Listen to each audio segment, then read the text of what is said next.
إن الحمد لله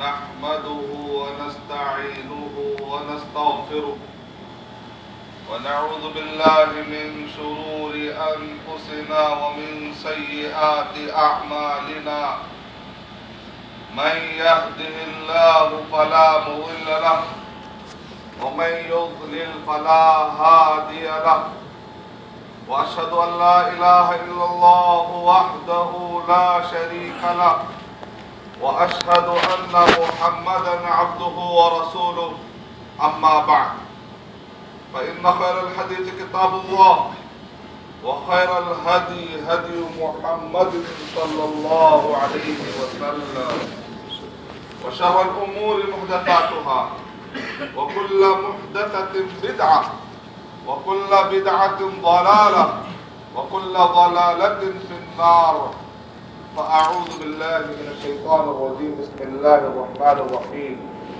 يا أيها الذين آمنوا اتقوا الله حق تقاته ولا تموتن إلا وأنتم مسلمون يا أيها الناس اتقوا ربكم الذي خلقكم من نفس واحدة وخلق منها زوجها وبث منهما رجالا كثيرا ونساء واتقوا الله الذي تساءلون به والأرحام إن الله كان عليكم رقيبا يا أيها الذين آمنوا اتقوا الله وقولوا قولا سديدا يصلح لكم أعمالكم ويغفر لكم ذنوبكم ومن يطع الله ورسوله فقد فاز فوزا عظيما بسم الله الرحمن الرحيم إن أول بيت وضع للناس للذي ببكة مباركا وهدى للعالمين فيه آيات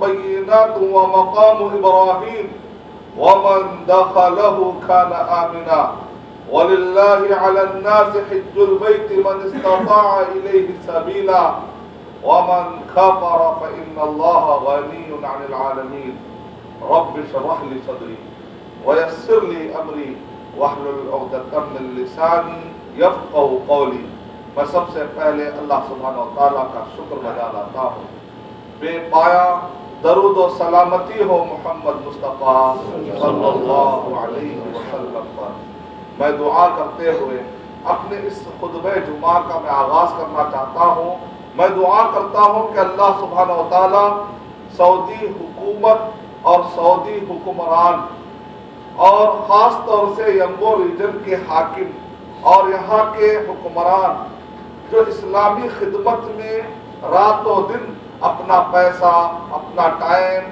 اپنی صلاحیت لگا رہے ہیں اللہ تعالیٰ ان کی محنتوں کو قبول فرمائے پوری دنیا کے اندر توحید کے لیے اتحاد کے لیے اور مسلمان اور سارے انسانیت میں امن کا پیغام پہنچانے کے لیے جو سعودی عرب کی محنتیں ہو رہی ہیں اللہ تعالیٰ ان ساری محنتوں کو قبول فرمائے دنیا میں جہاں کہیں پر بھی مسلمان توحید کے لیے کام کر رہے ہیں اللہ تعالیٰ ان سب کی مدد فرمائے اور دنیا میں جہاں کہیں بھی انسان اسلام کے لیے تڑپ رہے ہیں اللہ تعالیٰ ان سارے پیاسوں کو اسلام کی نعمت سے مالا مال فرمائے جس ٹاپک پر میں آپ کے سامنے خطبہ جمعہ پیش کرنے جا رہا ہوں عنوان ہے لیسنز فرام حج حج سے ہم نے کیا سبق سیکھا اللہ تعالیٰ نے قرآن مجید میں ارشاد فرمایا سورہ بقرہ سورہ نمبر 2 کے آیت نمبر 185 کے اندر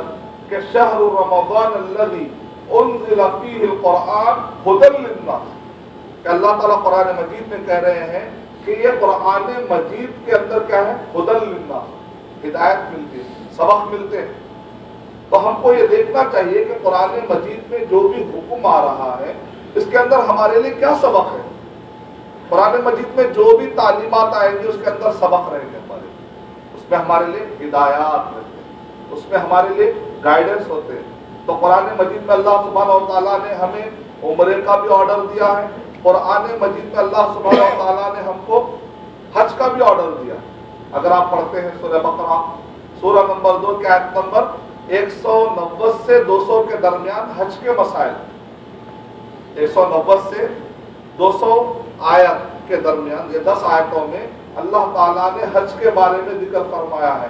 اس کے اندر ایک آیت آپ کو ملے گی وَأَتِمُّ الْحَجَّ وَالْعُمْرَةَ لِلَّهِ، اللہ کے لیے، کسی کو دکھانے کے لیے نہیں۔ تم عمرے کو پورا کرو، تم حج کو پورا کرو، کس کے لیے؟ وَأَتِمُّ الْحَجَّ وَالْعُمْرَةَ لِلَّهِ، اللہ سبحانہ و تعالیٰ کے لیے، کسی کو دکھانے کے لیے یا حاجی کہلانے کے لیے یا میں اتنے زیادہ عمرہ کیا ہے کسی کو بتانے کے لیے نہیں، اللہ سبحانہ و تعالیٰ کو خوش کرنے کے لیے تم عمرے کیا کرو، تم حج کیا کرو۔ اللہ تعالیٰ قرآن مجید میں حکم دے رہے، تو پھر اس میں ہمارے لیے سبق کیا ہے؟ اللہ تعالیٰ قرآن مجید میں کہہ رہے ہیں کہ جو بھی قرآن مجید میں آپ کو تعلیم دی جائے گی اس میں تمہارے لیے ہدایت ہے، اس میں تمہارے لیے سبق ہے۔ تو آئیے غور کر کے دیکھتے ہیں کہ حج سے ہم نے کیا سیکھا، کیا سبق ملتے ہیں ہم کو حج سے۔ پہلا سبق توحید، کیا کہتا ہے حجی؟ کہتا ہے لبیک اللہم لبیک لبیک لا شریک لک لبیک ان الحمد والنعمت لک والملک لا شریک لک لبیک اللہم لبیک، اے اللہ ہم حاضر ہیں، ہم حاضر ہیں۔ اس سے پہلے جو کفار قریش تھے نا، جو نبی اکرم صلی اللہ علیہ وسلم کے خلاف جو لڑتے تھے، ان کو کفار قریش کے لوگ تھے، کافر تھے اس میں، وہ لوگ بھی کیا کہتے تھے؟ وہ لوگ بھی یہ کہتے تھے لبیک اللہم لبیک، وہ لوگ بھی یہ کہتے تھے لبیک لا شریک لک لبیک، اے اللہ ہم حاضر ہیں، اے اللہ، وہ لوگ بھی اللہ کہتے تھے۔ پھر مسئلہ کیا ہے؟ لڑائی کس بات کی تھی؟ صحیح توحید نہیں سمجھنے۔ وہ لوگ بھی اللہ کہتے تھے، ہم مسلمان بھی اللہ کہہ رہے ہیں، تو صرف اللہ کہہ لینے سے کافی نہیں ہے۔ نبی اور صحابہ کرام نے جس انداز میں سمجھا ہے اس انداز میں توحید سمجھنا ہے۔ ہم جیسا چاہے توحید نہیں سمجھ لے سکتے۔ ہم نے سمجھا کہ ہم تو اپنے حساب سے مگن ہیں، مست ہیں، کہ میں نے توحید سمجھ لیا کافی نہیں ہے۔ یا کفار قریش بھی کہتے تھے لبیک اللہم لبیک لبیک لا شریک لک لبیک۔ صحیح مسلم کا میں جو واقعہ پیش کر رہا ہوں صحیح مسلم کا واقعہ ہے۔ ان کا کلمہ یہ تھا، جب وہ حج کو جاتے تھے وہ بھی عمرہ کرتے تھے، وہ بھی حج کو جاتے تھے، لیکن آگے کیا کہتے تھے معلوم؟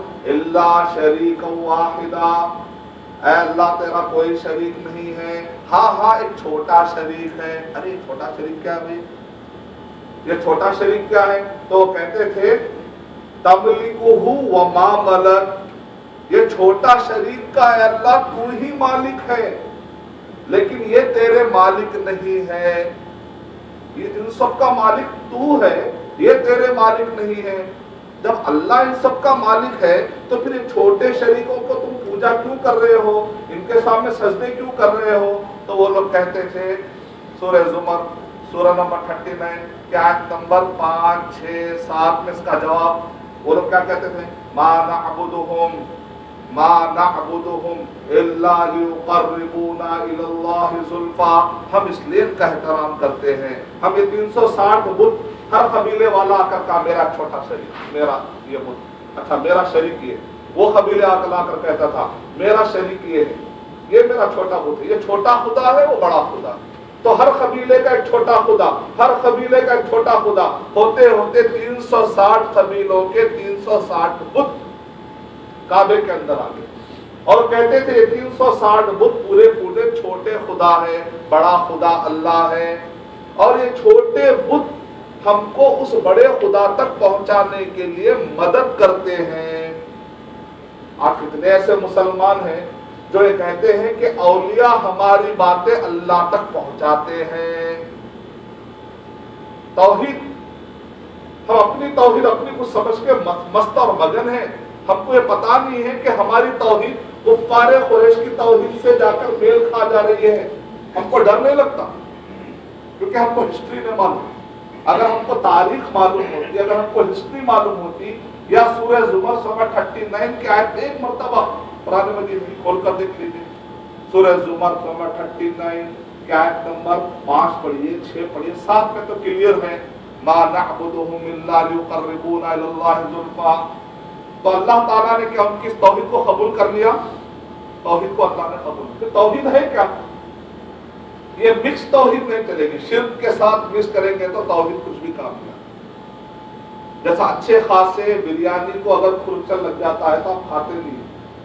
اگر کوئی گھڑے بھر دودھ میں اگر کوئی غلاظت ڈال دیتا تو آپ پیتے نہیں ہیں. تو اللہ تعالیٰ بھی اس توحید کو ایکسپٹ نہیں کرے گا جس کے اندر شرک آ جائے, جس کے اندر بدعت آ جائے. چلیے آج ایک آدمی کہہ رہا توحید توحید پر بہت سن رہے, توحید کا مطلب ہے کیا؟ آسان لفظوں میں توحید کی بنیاد اگر آپ سمجھنا چاہتے ہیں یا کسی کو سمجھانا چاہتے ہیں تو آپ بولیے گا بنیادی طور پر توحید سمجھنا ہے تو 5 پوائنٹ اپنے دماغ میں بٹھا لیجیے. 5 پوائنٹ 1 2 3 4 5 ایک اچھی شروعات کے لیے توحید سمجھنے کے لیے انشاءاللہ یہ 5 پوائنٹ ڈالتے ہیں. اللہ کی ذات میں, اللہ کے ناموں میں, اللہ کی صفتوں میں, اللہ کے کاموں میں, اللہ کے ساتھ کی جانے والی عبادتوں میں. اللہ کی ذات میں, اللہ کی ذات کے مقابلے میں کوئی بھی ذات نہیں ہے. اللہ کے ناموں کے مقابلے میں کوئی بھی نام ہم یہ نہیں کہہ سکتے اپنی طرف سے. مدد کرنے والا النصیر اللہ سبحانہ و تعالیٰ, اکبر اللہ سبحانہ و تعالیٰ. ہم کسی کو بھی غور سے اعظم, دستگیر, یہ سارے جو بڑے بڑے القاب ہم کسی کو بھی نہیں دے سکتے. جو نام اللہ سبحانہ و تعالیٰ کے ہیں وہ نام ہم کسی کو نہیں دے سکتے. مسلمان اللہ کی ذات کے مقابلے میں لا کے ذات تک تو نہیں ٹھہراتے, لیکن اللہ کی ذات ہر جگہ ہے. اللہ کی ذات ہر جگہ ہے, اللہ ہر جگہ ہے. اس کو کہتے ہیں وحدت الوجود, یعنی اللہ کی ذات ہر جگہ. نعوذ باللہ, ہمارا عقیدہ کہ اللہ تعالیٰ عرش کے اوپر ہے. اللہ کی ذات الرحمن علی العرش استوى, اللہ کی ذات عرش کے اوپر ہے. اس کا علم ہر جگہ ہے. چاند تو اوپر ہے لیکن اس کی روشنی ہر جگہ ہے. ایک معمولی مخلوق اوپر ہوتے ہوئے اس کی روشنی ہر جگہ ہوتی ہے. تو اللہ تو قادر ہے, وہ وہاں رہتے ہیں, سب کا علم رکھ سکتا ہے. کوئی بری بات, ہر جگہ آنا کوئی ضروری نہیں ہے. اللہ تعالیٰ, کچھ لوگ کہتے ہیں اللہ کی ذات سب میں مل گئے, وحدت الوجود, یہ بھی غلط عقیدہ. ذل الہی, اکبر نے کہا ہندوستان میں دین الہی پھیلا, کہا کہ جو بادشاہ ہوتا ہے وہ خدا کا سایہ ہوتا ہے. اس کو کہتے ہیں وحدت الشہود. بعض لوگ کہتے ہیں نہیں نہیں اللہ تو اوپر ہی ہے لیکن اس کا سایہ جو انسان ہے. ہم کہیں گے نہیں, مخلوق الگ خالق الگ. مخلوق کمزور ہے, مر جاتی ہے. اللہ حی اور قیوم ہے, وہاں پر موت کا کوئی سوال نہیں ہے. نہ اس کے پرتو ہے, نہ اس کا سایہ ہے, نہ کوئی حصہ ہے. مخلوق سے خالق بالکل الگ الگ کرنا ضروری ہے. تو اس لیے اللہ کی ذات کے ساتھ کسی کو لے جا کر نہیں ملا سکتے. محمد صلی اللہ علیہ وسلم کو بھی نہیں, عیسیٰ علیہ السلام کو بھی نہیں, فرشتے کو بھی نہیں, کسی کو نہ ماضی میں, نہ پریزنٹ میں, نہ فیوچر میں, کبھی بھی نہیں, کہیں بھی نہیں, کسی بھی شکل میں نہیں. اللہ کے مقابلے میں کوئی. قل هو اللہ احد, کہہ دو کہ اللہ سبحانہ وتعالی اکیلے ہے. احد فی ذاتہ, احد فی اسمائہ, احد فی صفاتہ, احد فی اعمالہ, احد فی عباداتہ. اللہ اپنے ذات میں اکیلے ہیں, اللہ اپنے ناموں میں اکیلے ہیں, اللہ اپنے صفتوں میں اکیلے ہیں, اللہ اپنے کاموں میں اکیلے ہیں. اللہ سبحانہ تعالیٰ کے ساتھ کی جانے والی عبادتوں میں اللہ تعالیٰ اکیلے ہیں, کسی کو شریک نہیں کیا سکتا. قل هو اللہ احد, ایک آیت اچھا سمجھ لیں تو زندگی سے شرک ختم ہو جائے گا انشاءاللہ. 5 پوائنٹ سمجھنے کے لیے, سمجھانے کے لیے, اچھی شروعات کے لیے. اللہ کی ذات میں, اللہ کے ناموں میں, اللہ کے صفتوں میں. اللہ کے لیے صفت کائنات میں کسی کو بھی آپ لے سکتے ہیں. اللہ کے کام, بارش برسانا کس کا کام ہے؟ اللہ کا. مصیبت ڈالنا کس کا کام ہے؟ اللہ کا کام ہے. مریضوں کو شفا دینا کس کا کام ہے؟ اللہ کا کام ہے. کائنات چلانا کس کا کام ہے؟ اللہ کا کام ہے. اب یہ کام دنیا میں کسی کو بھی آپ نہیں دے سکتے. فلاں بھی بگڑی بناتے, فلاں خزانہ دیتے, فلاں داتا ہے, فلاں ہمارے مرادیں پوری کر دیتے, فلاں ہمیں خزانہ دیتے, وہ گنج بخش ہے, وہ خزانے دینے والے ہیں, وہ داتا ہے, وہ پیران پیر ہے, وہ ہمارے مصیبتوں کو دور کر دیتے ہیں, وہ بابا ہیں, وہ پہنچے ہوئے ہیں, وہ ہماری بگڑی بنا دے سکتے ہیں. سب عقیدے آپ کو شرک کی طرف لے کر جاتے. اللہ کے کاموں میں کسی کو شریک مت کرو. اگر ایسا کرتے ہیں تو ہمارے توحید اللہ کے کاموں والی, جس میں اللہ اکیلا, اس کو کہتے ہیں توحید الربوبیہ, توحید الربوبیہ مطلب افراد اللہ تعالی فی افعال، اللہ کے کاموں میں اللہ کو اکیلا جاننا توحید الربوبیہ ہے۔ اگر اللہ کے کاموں میں کسی کو شریک کر دیتے ہیں اس کو کہتے ہیں شرک الربوبیہ۔ اللہ کے کاموں میں آپ نے کسی کو شریک کر دیا، شرک الربوبیہ بھی نہیں چلے گا، شرک اسماء و صفات بھی نہیں چلے گا، شرک فی ذات بھی نہیں چلے گا، اور آخری کیا ہے؟ توحید الالوہیہ، اللہ کی ذات، اللہ کے نام، اللہ کی صفتیں، اللہ کے کام اور اللہ کے ساتھ کی جانے والی عبادتوں میں ایاک نعبد و ایاک نستعین، ہم تیری ہی عبادت کرتے ہیں اور تجھ ہی سے مدد مانگتے ہیں، تیری ہی عبادت کرتے ہیں، اس سے ریاکاری ختم ہو گئی، تجھ ہی سے مدد مانگتے ہیں، اس سے تکبر ختم ہو گئی۔ دو چیزوں سے بچا لیجیے، کائنات میں بچ کے نکل جائیں گے۔ ابن تیمیہ رحمۃ اللہ علیہ کہہ رہے ہیں ایاک نعبد سے بندہ ریاکاری سے پاک ہو گیا، کسی اور کے لیے، صرف اللہ کے لیے کروں گا، خالص توحید۔ ہم لوگ کیا کرتے ہیں؟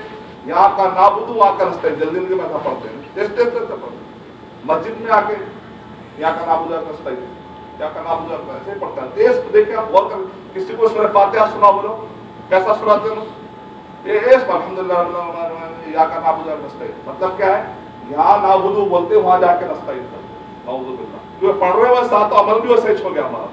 مسجد میں آ کے نعبد بولتے، وعدہ کرتے اللہ کے سامنے ٹھہر کر، لیکن باہر جا کر خبروں پہ جا کے مانگتے یہاں کا نعبد وہاں کا نستعین، نعوذ باللہ، ایاک نعبد و ایاک نستعین، تجھ سے تیری ہی بات کریں گے، تیرے علاوہ کسی کی بھی عبادت روزانہ کہہ رہے ہیں، وَإِيَّاكَ نَسْتَعِينُ، تجھ سے ہی مانگیں گے، کسی اور سے نہیں مانگیں گے، یہ مطلب ہے ایاک نعبد۔ خالی اس کو بھی سمجھ گئے تو ہمارے لائف سے شرک ختم ہو جائے گا انشاءاللہ۔ تو حج کا پہلا سبق کیا ہے؟ توحید۔ شیخ احمد یاد رحمۃ اللہ علیہ نے ایک اچھا جملہ کہا، بندہ حج کو آتا ہے، توحید کی بیج لے جاتا ہے اور اپنے اپنے ایریے میں توحید کی بیج کو پیرے گا تو وہاں پر توحید کے درخت آئیں گے۔ توحید کا سبق سیکھنا بہت ضروری ہے۔ 1.7 بلین مسلمان ہیں پورے دنیا میں، انسان کہتے ہیں 7 بلین، بلین نے بلین بات، 7 بلین، 1.7 بلین کے کیا مسلمان ہیں، باقی کیا 5.3 بلین کون ہے؟ غیر مسلم۔ اگر ایک ایک مسلمان 4 لوگوں کو اسلام بتائے گا، توحید بتائے گا نا، تو پوری دنیا کے اندر اسلام کا پیغام بڑی آسانی سے اسلام کیا ہے لوگوں کو سمجھ میں آ جائے گا۔ لیکن مسلمان کو توحید نہیں معلوم تو غیر کو کیا سمجھائے گا؟ غیر مسلم یہ سمجھ رہا کہ توحید کا مطلب یہ ہے کہ یہ لوگ خبروں کو جو جا کر سجدہ کرتے یہ توحید ہے، ہم خود اسلام کا صحیح تعارف نہیں دی۔ اللہ کی بات، اللہ تعالیٰ کا حق ادا ہم نہیں کر رہے۔ سیکنڈ سبق حج میں بندہ کیا سیکھتا ہے؟ وہ ہے توحید کے بعد سب سے بڑا حق کس کا ہے؟ محمد صلی اللہ علیہ وسلم۔ کس کا حق ہے؟ محمد صلی اللہ علیہ وسلم۔ اگر آپ کو اللہ کی عبادت کرنا ہے، میں جیسا چاہے عبادت نہیں کر سکتا۔ اگر آپ کو توحید فالو کرنا ہے، میں جیسا چاہے توحید نہیں کر سکتا۔ جیسا محمد صلی اللہ علیہ وسلم نے بتلایا، جیسا صحابہ کرام نے چل کر بتایا، ویسا اگر میں اسلام کو فالو کروں گا تبھی جا کر میری نجات ہے، ورنہ نجات نہیں ہے۔ کیونکہ لا الہ الا اللہ کے ساتھ ہمارا کلمہ کیا ہے؟ محمد رسول اللہ۔ ہم دعا کرتے ہیں، اے اللہ تو مجھے چاہ لے، اے اللہ تو مجھے چاہ لے، اے اللہ میں بھی تجھے بہت چاہتا ہوں، اے اللہ تو بھی مجھے چاہ لے اللہ۔ تو اللہ تعالیٰ کہہ رہے ہیں بھائی ہر چیز کے لیے کوئی کنڈیشن ہوتے ہیں، آپ کی بات میں ماننا ہے تو میرے کچھ کنڈیشن ہے بولتے ہیں۔ آپ کمپنی اگر آپ چلاتے ہیں، کوئی بھی آپ معاملہ داری کرتے ہیں، پارٹنر بنتے ہیں، کچھ بھی کرتے ہیں تو آپ بولتے ہیں میرے کچھ کنڈیشن ہے۔ تو اللہ تعالیٰ کہہ رہے ہیں بھائی ٹھیک ہے، تم اگر محمد صلی اللہ علیہ وسلم قل ان کنتم تحبون اللہ، ہم یہاں پر جتنے بھی ہیں سب سے اگر پوچھیں کیا بھائی اللہ کو چاہتے ہیں، کیا بات کر رہے ہیں، میں مسلمان ہوں، اللہ کو نہیں تو کس کو چاہوں گا؟ تو اللہ کو چاہیں گے تو اس کا ایک پروف ہونا پڑے گا، ایک پروف دو۔ اللہ تعالیٰ کہہ رہے ہیں تم اگر اللہ تعالیٰ کو چاہتے ہو، خالی بولنے سے کچھ بھی نہیں ہوتا، وہ تو بولنے والے کفار قریش بھی چھوٹے باتیں بہت بولے، لبیک اللہم لبیک، وہ لوگ بھی بول بول کر گئے، جا کر کعبے کا غلاف، ابو جہل نے کیا کہا، کعبے کا غلاف پکڑ کر کہا اے اللہ میں اور محمد میں جو جھوٹے ہیں نا، دونوں میں سے جو حق پر ہے تو فیصلہ کر. کس کو؟ اللہ تعالیٰ کا. اللہ تعالیٰ فیصلہ کر ڈالے. جنگ بدر میں ابو جہل نے کیا. تو وہ لوگ بھی اللہ اللہ بولتے تھے، لیکن اللہ بولنا اللہ تعالیٰ فرما رہے ہیں تم اگر مجھ سے محبت کا دعویٰ کرتے ہو تو تمہیں کچھ پروف دینا پڑے گا. اچھا پروف کیا ہے؟ تم جو بھی کہہ رہے ہو نا، محمد صلی اللہ علیہ وسلم کے تعلیمات کی روشنی میں بولنا شروع کر دو. تم جو بھی کر رہے ہو، تمہاری نجی زندگی ہو، تمہارا خاندان شادی ہو رہی ہو، تمہارے خاندان میں کوئی جنازہ آ چکا ہو، عقیدہ رکھنا چاہ رہے ہو، نماز پڑھنا چاہ رہے ہو، روزہ رکھنا چاہ رہے ہو، تو پھر محمد صلی اللہ علیہ وسلم کے طریقے کے مطابق اپنے زندگی کے ہر شعبے میں محمد صلی اللہ علیہ وسلم نے جیسا بتلایا ہے ویسا کرنے کی کوشش کرو. اللہ کو تمہارا پروف مل جائے گا، تم کو انشاءاللہ جنت ملے گی. کیا کہہ رہے اللہ تعالیٰ قرآن مجید میں؟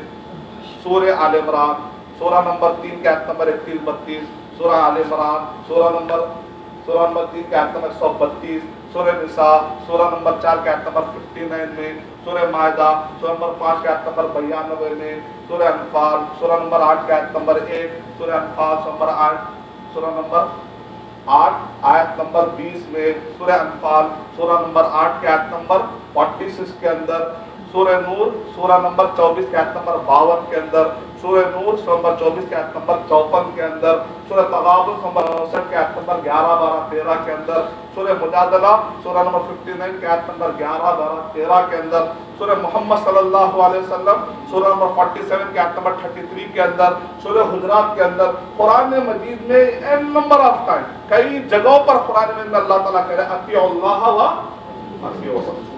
بات کو کر صرف اطیع اللہ کہنے سے کافی نہیں.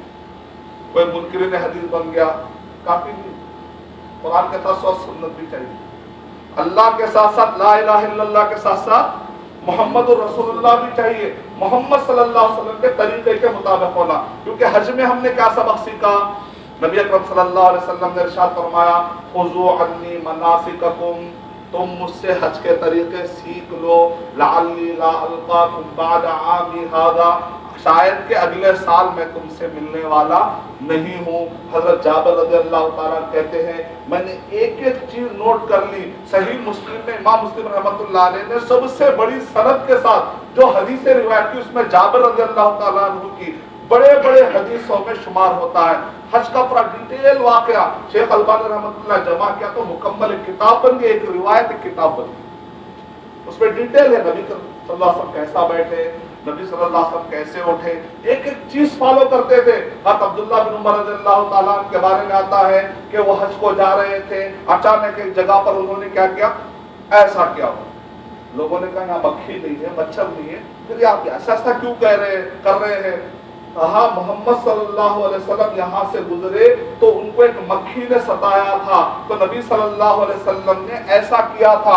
میں چاہتا تھا کہ یہاں سے گزروں وہ ادا نہ کروں جو میرے پیارے محمد صلی اللہ علیہ وسلم نے کیا. میں چاہتا تھا کہ وہ ادا کرتے بھی گزر جاؤ. اس حد تک اتباع کرنے کی کوشش. ہماری نمازیں دیکھ لیجیے کیا محمد صلی اللہ علیہ وسلم کے بتلائے ہوئے طریقے کے مطابق ہے. صحیح بخاری کھول کے دیکھ لیجیے، ایک مرتبہ سے کسی کی بات میں بچ جائیے.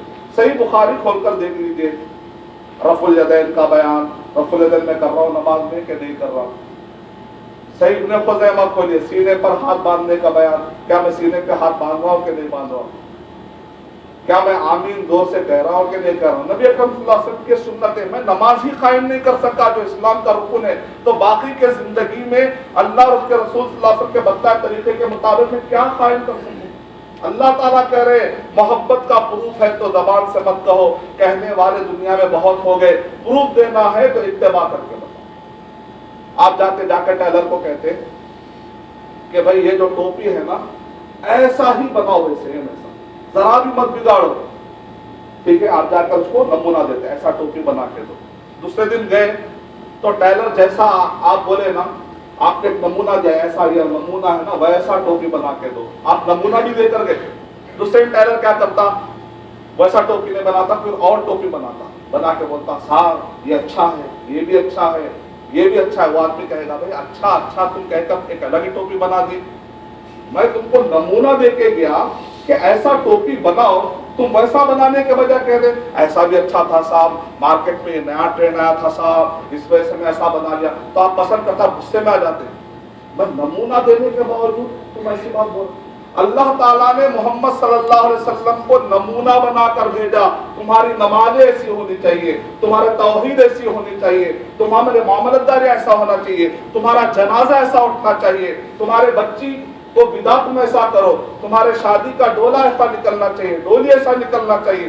پورا نبی صلی اللہ علیہ وسلم ہر زندگی کے ہر شعبے بتائے کہ نہیں بتائے؟ بتائے۔ کل کے ایک آدمی کہتا ہے نہیں یہ بھی اچھا تھا بول کے بدعت کرتا ہے، یہ بھی اچھا تھا اپنی طرف سے ایڈ کرتا ہے، تو کیا اللہ سبحانہ وتعالیٰ پسند کریں گے؟ ہم ایک معمولی ٹیلر کو بخشتے نہیں اگر وہ ہمارے نمونے کے مطابق سیتا نہیں ہے۔ اللہ تعالیٰ نے محمد صلی اللہ علیہ وسلم کے بارے میں کہا لَقَدْ كَانَ لَكُمْ فِي رَسُولِ اللَّهِ أُسْوَةٌ حَسَنَةٌ، تمہارے لیے بہترین نمونہ ہے حضرت محمد مصطفیٰ صلی اللہ علیہ وسلم۔ اگر ان کے شکل میں تم ساری باتیں کرو گے، زندگی گزارو گے، اپنا عقیدہ، اپنے عبادات، اپنے معاملات، اپنے اخلاق، تب تو میں قبول کروں گا۔ تو اللہ تعالیٰ کہے یحببکم اللہ، تب اللہ محبت کرے گا، ویغفر لکم ذنوبکم، تب اللہ مغفرت کرے گا، ورنہ اللہ کی محبت نہیں ملے گی نہ اللہ سبحانہ تعالیٰ کی مغفرت ملے گی۔ یہ دو سبب بھی اچھا سمجھ جائیں تو حج کا مقصد حاصل ہو جائے گا۔ اور بھی بہت سارے سبق ہیں، صرف حجۃ الوداع کو سامنے رکھ کر یو این کے جو چارٹر آج پوری دنیا کے اندر امن کہہ کر کئی حکومتیں قائم ہو رہی ہیں، ویمنس رائٹ بول کر کئی حکومتیں قائم ہو رہی ہیں، فنڈامنٹل رائٹس، انسانوں کے حقوق، عورتوں کے حقوق، امن، یہ سب باتوں پر آج پوری دنیا میں حکومتیں قائم ہو رہی ہیں۔ اس کا سب سے پہلے کلیئر نعرہ دینے والے تاریخ میں اگر آپ پڑھتے ہیں حجۃ الوداع میں نبی صلی اللہ علیہ وسلم نے جو خطبہ دیا اس کے اندر ہے یہ سارے چیزیں، لوگوں کو معصوم لوگوں کو مت مارو، ایسے بہت سارے سبق ہیں، انشاءاللہ کبھی میں ڈیٹیل میں اس بارے میں بتاؤں گا۔ میں دو سبق اہم طور پر اس مختصر وقت پر، ایک ہے توحید، دوسرا ہے اتباع۔ عمل قبول ہونے کے لیے کتنے شرطیں ہیں؟ دو۔ پوری عبادتیں کس کے لیے کرنا ہے؟ اللہ کے لیے۔ کس کے بتلائے ہوئے طریقے کے مطابق کرنا ہے؟ یہ ہے لا الہ الا اللہ محمد رسول اللہ کا خلاصہ، اور یہ ہے حج سے ہم نے دو اہم سبق سیکھے۔ لبیک سے ہم نے سبق سیکھا توحید کا، نبی صلی اللہ علیہ وسلم نے فرمایا میرے طریقے کے مطابق حج کرو، اس سے ہم نے اتباع کا سبق سیکھا۔ وآخر دعوانا